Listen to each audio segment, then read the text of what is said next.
see here, what I'm doing is I keep the small wheel in the center and I'm locking the small wheel so that when I move the big wheel up and down, it's moving only in one plane, as you can see here. It's moving in one plane. I'm going to keep it in front of the camera. So when I'm going across the cricopharynx, I'm going to move the big wheel of the scope a little bit away with my thumb. And then you should also get the endo picture now. So if you get the endo picture, are you getting the endoscopy picture? No, Amit, no, Okay. we have it. Now you see here, when I pass the scope behind the tongue, you see the tongue above, it's the inverted picture. Now I make the big wheel little up so that my scope goes behind the tongue. There you start seeing the epiglottis. Now over here, I'm going to push the scope little bit up and then little bit away again, the big wheel, so that I go on the posterior pharyngeal wall. Now once I'm here, I'm going to rotate the scope slightly and give a gentle push, which enters inside the esophagus. There should be no resistance on this process. No resistance. And if you find the resistance, you have to again pull back and go in a proper way. Now, after I enter the esophagus, I'm releasing the small wheel. I keep the big wheel pressed little away, give a little air. You see what I've done? I've converted the side viewing scope to a partial end viewing scope. I can actually see the lumen of the esophagus so that even by mistake, we don't create an inadvertent trauma if there is any narrowing or a stricture.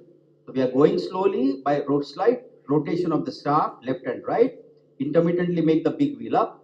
Now as I go to the OG junction, you see here, I make the big wheel little up and turn the shaft of the scope to the left. You can see the fluid in the stomach fundus. So now I'm going to suck that fluid in the stomach fundus, suck it until the stomach is completely dry. It's necessary to us to push how much air in the stomach if you're getting to very little bit of air, because the more air you push, you may loop your scope inside the stomach. Now here you can see that I've just entered the stomach. On the left side is the fundus with the fluid. On the right side is probably the antrum and the place where we want to go. So I'm going to now turn the shaft of the scope a little bit left here, make the big wheel up and suck this fluid even more. And especially because I'm doing the procedure in supine position, I don't want any fluid in the stomach which can come up and cause the patient to aspirate. So now I'm going to give a little bit of air. I just push the shaft of the scope inside a little bit. And now I want you to see what I'm doing. I'm gently turning my whole body to the right.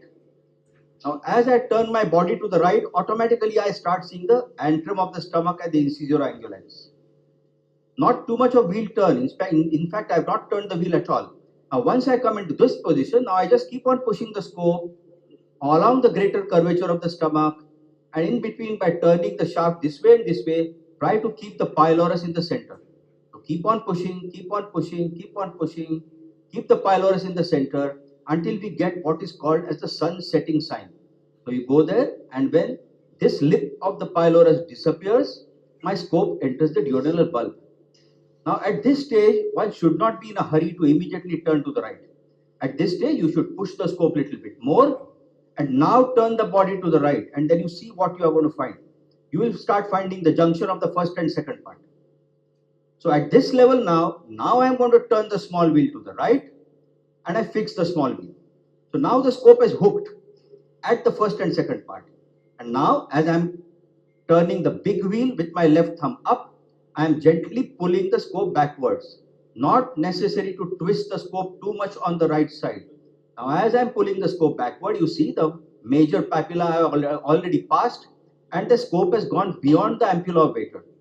So now I'm going to keep the shaft of the scope here, derotate the small wheel to the left, keep the big wheel pressed away, gently keep on pulling the scope behind until I bring the ampulla of Vater somewhere at 11 o'clock in direction. Now I've kept the ampulla of Vater at 11 o'clock in the field.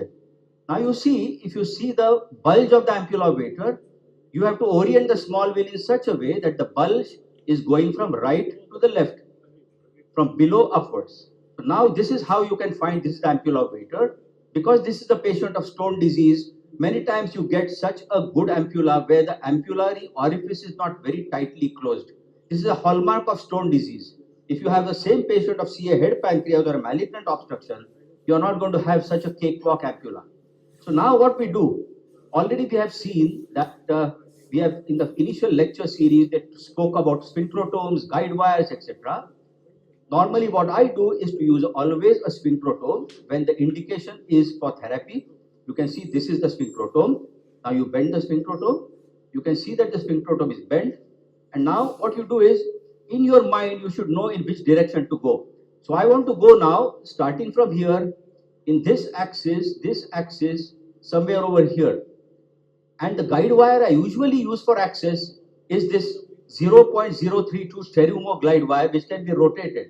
You can see how the wire can be rotated. So now, if you want to do the cannulation without a guide wire, what is the technique? So take the guide wire back. I just first go in the orifice like this, and now bring the big wheel little near so that the sphincterotome is towards the axis. Now I'm turning the small wheel little right, and then my assistant rotates the guide wire. You see what has happened there on the fluoroscopy? All the way to the liver. The guide wire is automatically entered only because we have given him a good axis. So what is necessary in selective cannulation is going inside, lifting the roof, rectifying the axis of the sphincterotome towards the axis of the bile duct, and then the guide wire has to be pushed and rotated. So now you see what has happened. The guide wire has entered inside. So without putting any contrast over the guide wire, I'm going to go up right till the hilum, because this patient is likely to have multiple stones. I'm not going to inject contrast from below upwards, otherwise the stones will be pushed up. So my sphincterotome is now gone up, and now I'm pushing contrast from above downwards. And gently I pull the sphincterotome down. You can see that this patient has got some small stones in the bile duct. You can see that. So now I will replace the guide wire, and then I will proceed with the sphincterotomy. Rangsen, any suggestions here? No. This is perfect. I mean, this is a very excellent demonstration. Just a question for, I think, as a beginner, apart from using sphincterotome, any specific guide wire you recommend? I mean, in terms of straight tip or J tip, or what? The special design in your experience? I prefer usually the angle tip wire, Rangsen, because the lower end of the bile duct, especially at the ampulla, is a S-shaped portion. So if Right. you use a straight wire and try to cannulate, sometimes you can create damage to the epithelium. If it enters the pancreas, also you can create damage. So that's what I do. So actually, Rangsen, to tell you the truth, the simplest case of this I've kept myself. All the difficult ones I've kept for you. Okay, I will see. Thank you for that.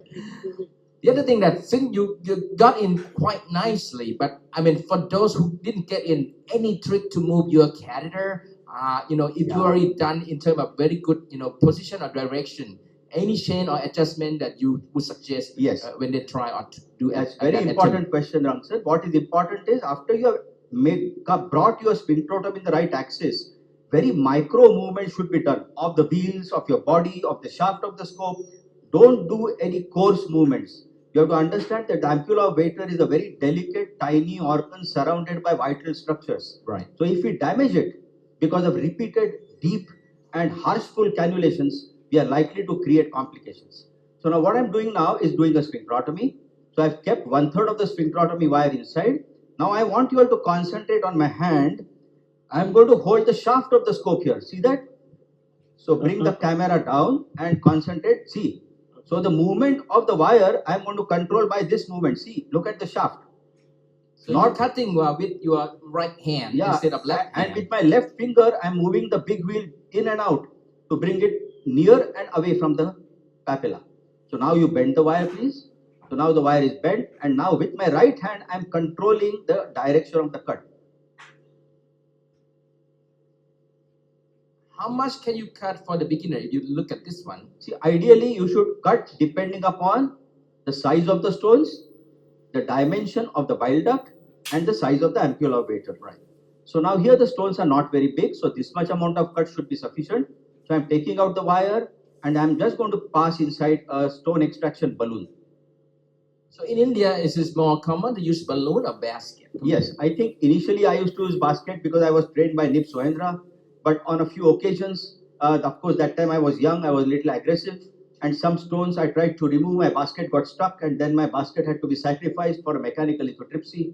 So if you want to be very safe, balloon is always the safest technique to do, because balloon will never get impacted. At the most, what will happen is the balloon will get burst. So here I am using the Boston Scientific stone extraction balloon. Now I want you to concentrate on the X-ray picture. I'm not going to go up and pull the stones down. So you have to take out balloon, the stone by stone, starting from the lowermost stone first. You see here now, I'm going to gently pull the So balloon. watch his hand in terms of pulling. See what I'm doing? And now I've got a very, very trained and a smart nurse assistant over here. So what I'm doing is, as I'm pulling the balloon, she's automatically pushing the scope and rotating it. If you have some such type of an assistant, your procedure becomes extremely easy. I just realized you got the third hand. Yeah. So now see what I'm doing? Don't push now. Wait. Second stone. The first group of stones came, then the next group of stones came. I mean, if it's very small stone, I'm just lazy and just do it from the top. Is that okay? Yeah, or? it can. I mean, if you're very experienced, all will come like a train. So gently pulling, gently pulling, gently pulling. Looks like we're almost getting it over. But one stone is there above. So now I'm going to push the balloon, pull the wire, please. Yeah, okay. But yeah, very good. And now I'm going to pull. Gently pull, gently pull, gently pull. And then the last stone is also come out. So it looks like it is over. So what I do is, if there's some little bit of oozing here, there are two small tricks I want to tell you. Number one, we have always kept a bottle of saline in the deep freezer. So it's an extremely cold saline. So what we do is, we flush the bile duct with extremely cold saline, and then we inflate the balloon also with cold saline and keep the balloon inflated at the ampulla vator with very cold saline. And we have found this to be very, very useful technique. Okay, so now we inflate the balloon a bit. I just want to show you how we inflate it. Yes. Keep it pressed here and just wait there for 5 minutes. Here, of course, it's not required because the bleeding has already stopped. This bleeding occurred because the stone rubbed against the sphincterotomy. Now, because this patient has also gallbladder stones, it is our usual. We place a temporary 7 French pancreatic stent. Patient. I see. This is a reason to prevent stone migration? I see. All right. Stop the procedure here. Excellent demonstration, Amit. This is a great start.